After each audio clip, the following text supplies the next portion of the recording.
Hey everybody, my name's Ryan, and here at eTrailer we install, test fit, and review a lot of different parts. That way we could try to help answer any questions those of you might have. And that's exactly what we're doing here today on our 2021 Subaru Crosstrek. We're going to be taking a look at and showing you how to install the Curt Class 2 Trailer Hitch Receiver.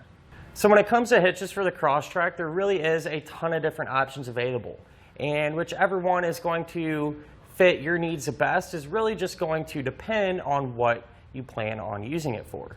And I will say the hitch that we have here today is going to be a great option for those of you that really only plan on using accessories like a bike rack, for example, or for those of you that already have those smaller 1.25" accessories. I will say probably the first thing I did notice about this hitch is I think it looks really good. For the most part, it's going to be completely hidden. You are going to see the receiver tube opening there, but I think the Subarus really show off accessories well. And it's also going to sit up nice and tight against the bottom of our vehicle, so not going to have to worry about any ground clearance issues or anything like that. I will say probably the second thing I noticed is the fact that it's going to give us some really good bumper clearance. So what I mean by that is the end of the receiver tube opening is going to just barely come out past our bumper itself, and that's really convenient. A lot of these accessories actually are able to be stored, so you're going to have to fold them in an upright position.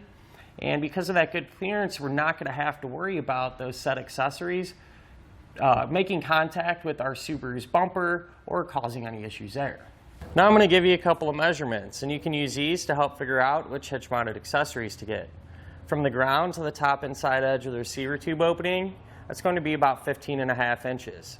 So if you do plan on doing some light-duty towing, chances are pretty good you can use a ball mount with a straight shank.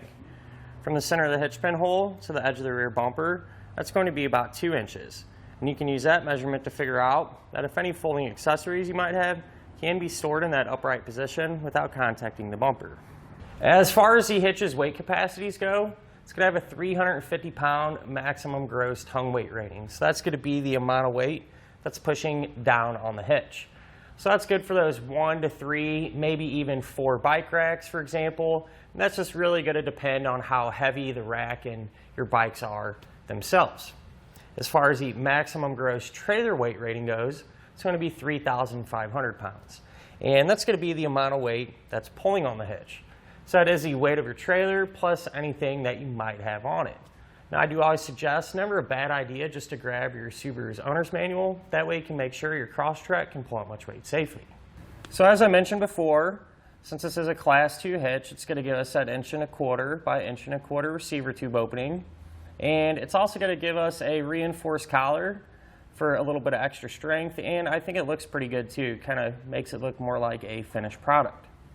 It's going to have the standard 1/2-inch size pinhole. Now keep in mind, a pin and clip does not come included, but if you need one, you can grab it right here at eTrailer. We're going to have loop style safety chain openings, which do give us quite a bit of space and should allow us to use pretty much any size hook that we might have. This is going to work great, primarily for those hitch-mounted accessories.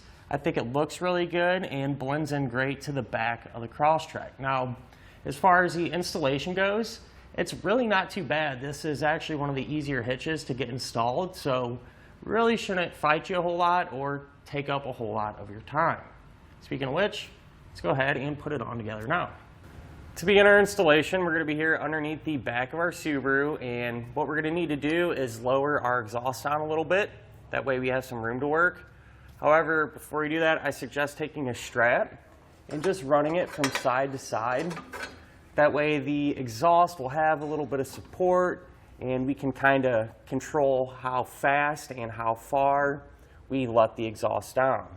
So we're going to need to remove 3 rubber isolator hangers. So we're going to have 2 over here on the driver's side and 1 just like it on the passenger side. What I did was just spray these down with some soapy water, or you can use penetrating oil as well. That just helps them glide off a little bit easier. But we'll take a pry bar and just work one side of that hanger off of the exhaust.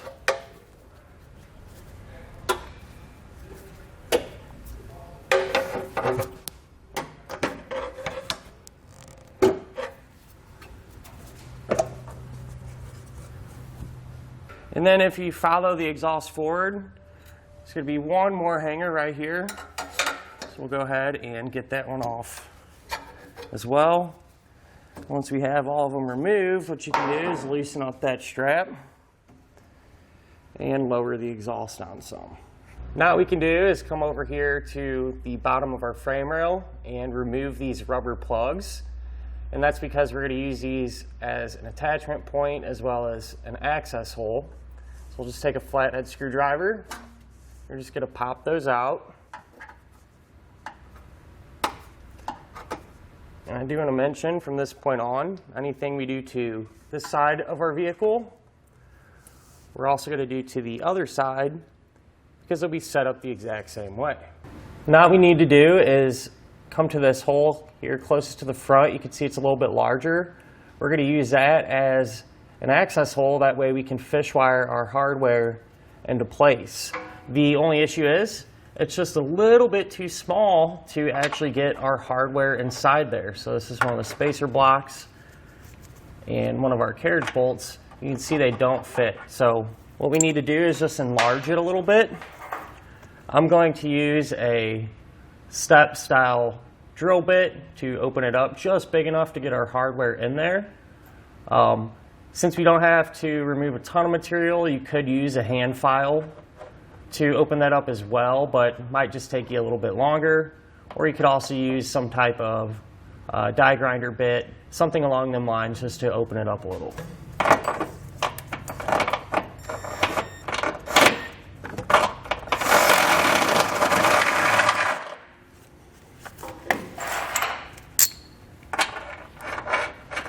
So as you can see, once we have it large enough, our spacer block will go in with ease. You actually don't want to push it in the frame rail just yet. You just want to make sure it fits.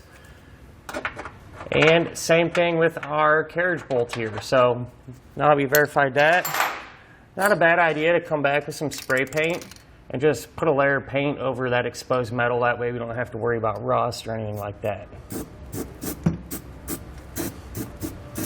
So after we gave our paint a few minutes to dry, we can now get our hardware in place. And the way that we're going to get our hardware into this attachment point here, we're going to use a fish wire. And what I like to do, take the coiled end and just kind of line up the two holes. It makes it a little easier because we're going to take that coiled end, feed it through that hole, and we want the coiled end to drop out of this one that we enlarged here. We drop it down, hang on to it, grab one of our spacer blocks and our carriage bolt. Carriage bolt's going to thread onto the pull wire. And then we can feed our hardware inside one at a time. We can pull on the other end of our wire until we get the bolt to drop down like so. Now for this attachment point, it's going to be a little bit different. We're going to use the reverse fish wire technique. So we'll grab the coiled end, put a spacer block over it, thread on one of the carriage bolts. Then we're going to push the carriage bolt in first, followed by our spacer block. Then we can just pull back down on it and get the bolt to drop down through like so. So before we put our hitch up into place, what we're going to do is grab these provided spacer blocks and actually just tape them to this attachment point here on the hitch. I find it a little easier to have them taped already as opposed to kind of trying to work these in between the hitch while you're holding it and everything else. So it just makes life a little bit easier, and you're going to want to do that to each side of our hitch. Now with an extra set of hands, we can take our hitch and raise it into position. You want to take the pull wire and run them through the corresponding holes in your hitch. And you want to go up and over your exhaust. It can be a little tight, so you may need to kind of finesse it in.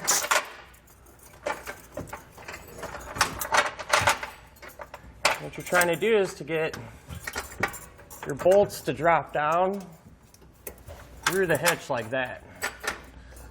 So once you have them down, you can remove those pull wires.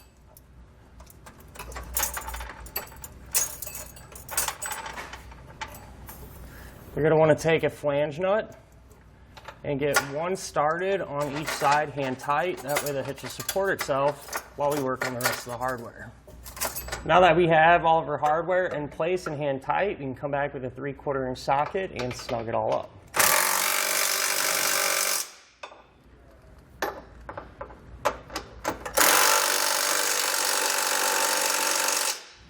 Now we need to come back with a torque wrench and tighten down all the hardware to the amount specified in our instructions.